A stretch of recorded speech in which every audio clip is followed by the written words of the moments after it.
احرام مصر کے متعلق کچھ اسلامی تعلیمات اگر ہوں. اسلامی تعلیمات کا اس کے ساتھ کیا لینا دینا ہے میرے بھائی احرام مصر کے ساتھ؟ مطلب اس میں یعنی جب کھڑے ہوں گے تو قبلہ کس طرف آتا ہے یہی میں بتا سکتا ہوں.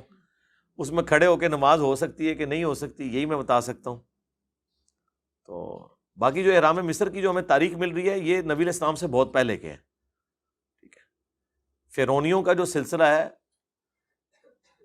ایک تو وہ ہے جو ہم جانتے ہیں حضرت موسیٰ علیہ السلام، وہ بھی کم از کم نبی علیہ السلام سے 1400 سال پہلے ہے، یعنی 8 سے 3000 سال پہلے تو ایٹ لیسٹ وہ فرعون تھا جس کے خلاف موسیٰ علیہ السلام کھڑے ہوئے.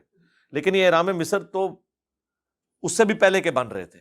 تو لہٰذا اسلام میں ایز سچ اس کے بارے میں کوئی یعنی اس کو اگر آپ بریف کریں نا کہ کون سی تعلیمات آپ چاہتے ہیں اس میں، یعنی کس قسم کی اسلام کی تعلیمات ہیں.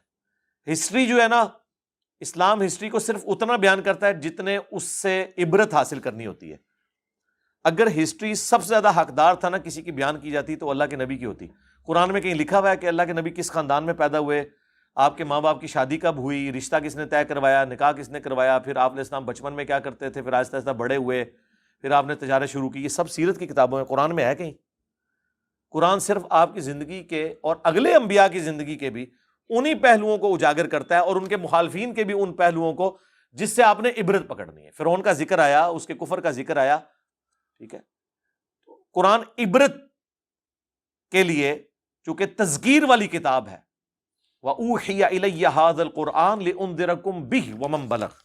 قرآن اس لیے وحی کیا گیا تاکہ میں تمہیں اس کے ذریعے ڈر سناؤں اور جس تک یہ کتاب پہنچ جائے.